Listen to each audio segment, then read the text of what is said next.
Ya, terima kasih atas kesempatan yang diberikan kepada saya. Selamat sore Pak, selamat sore teman-teman. Perkenalkan, nama saya Yamberi Kristianale, NIM 1703080023. Saya mahasiswa jurusan Sosiologi, kelas Regil Sore B. Di video kali ini saya akan membahas buku review yang berjudul Studi Ekonomi dan Sosial. Kita lanjut saja ke pembahasannya. Perubahan struktur. Di pertengahan tahun 1970-an, angka 1 juta pengangguran telah dianggap oleh hampir semua orang sebagai sangat tinggi, dan pandangan ini masih berlaku pada saat ini. Pemilihan umum 1979 ketika 1,2 juta adalah dasar dari slogan pemilihan buruh tidak bekerja. Tapi sejak saat ini pengangguran meningkat setiap tahun melampaui 3 juta pada tahun 1985, dan meskipun output sekali lagi tumbuh dan meningkat setiap tahun melampaui 3 juta, yang menunjukkan bahwa pengangguran akan turun secara signifikan, dan proyeksi jangka menengah oleh tim ekonomi terkemuka dan pengangguran tinggal di 3 juta sampai tahun 1990-an dan seterusnya. Dalam acara tersebut telah pengangguran tinggal di 3 juta sampai tahun 1990, dan di mana penumpukan orang per tahun pengangguran adalah salah satu seperempat kali yang dialami pada tahun 1930-an. Menurut Greg dan Warwick, pada tahun 1988 pengangguran turun dengan cepat setelah 1986, dan pada akhir 1989 telah jatuh di bawah 1,7 juta. Namun dengan musim semi tahun 1990, semua indikasi adalah bahwa itu tidak akan pergi jauh lebih ke bawah, dan mungkin mulai bangkit lagi. Jika hal ini harus terjadi, maka titik balik di bawah ini akan lebih tinggi dari puncak tahun 1970-an, dan lebih dari 1 juta lebih besar dari yang ditemui sebelum itu. Di antara faktor yang membawa ayunan dan konservatif ke buruh selama Perang Dunia Kedua, banyak yang memberikan tempat yang tinggi untuk ketakutan dan kembalinya pengangguran yang terus-menerus dari tahun ke tahun. Antara perang kurang dari 10% dan meningkat lebih dari 20%. Pada awal tahun 1930-an, laporan resmi pemerintah koalisi masa perang tentang ketenagakerjaan kebijakan mengakui tanggung jawab pemerintah untuk mempertahankan tinggi dan tingkat pekerjaan yang stabil setelah perang. Tidak menempatkan angka ini di konsep pada tahun 1951 sebagai jawaban atas pernyataan dari Dewan Ekonomi tentang apa yang dianggap pemerintah Inggris menjadi pekerjaan penuh. Itu memberi 3% sebagai maksimum yang dapat ditajar dari pengangguran. Dalam acara tersebut, selama 20 tahun ke depan, pengangguran yang sebenarnya biasanya berjalan jauh di bawah ini. Tidak hanya itu, datang untuk menjadi dan diterima sebagai aksiome politik Inggris bahwa tidak ada pemerintah yang bisa bertahan. Peningkatan pengangguran yang signifikan dan berkelanjutan sulit untuk angka yang tepat pada pernyataan ini jika hanya karena cara menganggur dan diukur tingkat persentase dan dihitung perubahan selama bertahun-tahun.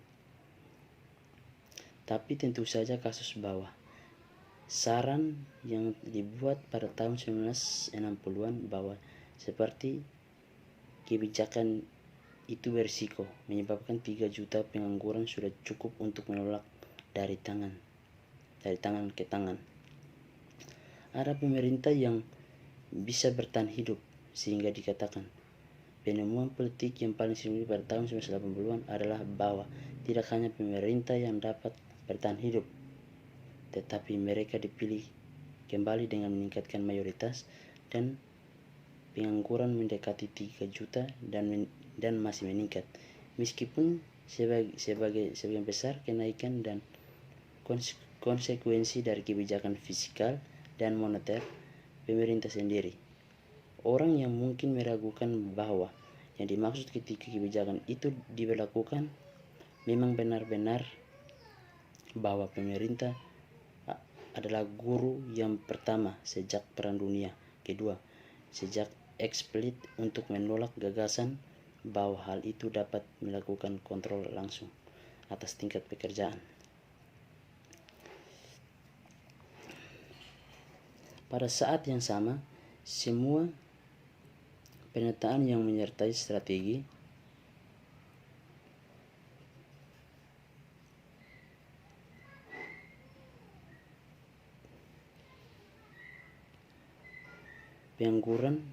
strategi dan pengangguran di masyarakat, terutama serikat pekerja, menyusahkan perilaku mereka dengan rezim baru akan menjadi kecil. Tapi jika tidak dimaksud, pemerintah cepat menghargai bahwa pengangguran yang jauh lebih tinggi tidak sama merusak elektoral seperti yang telah diyakini begitu lama, dan merasa bahwa tidak ada kewajiban untuk mengikuti kebijakan konvensional tersebut sebagai peningkatan pengeluaran yang ditekan oleh banyak ekonomi dan oposisi.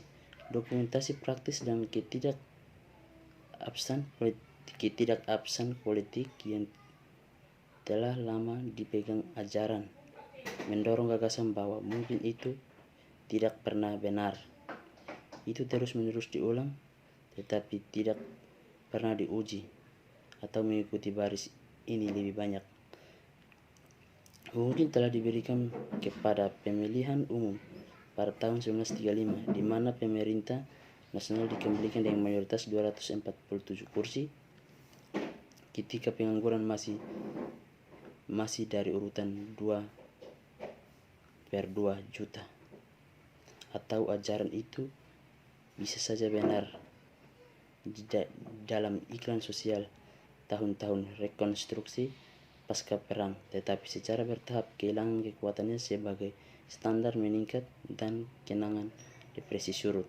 Jika terlepas dari pengangguran yang tinggi, penempatan real dari sebagian besar pria dan wanita yang tetap bekerja dipandang meningkat terus pada tahun 1980-an.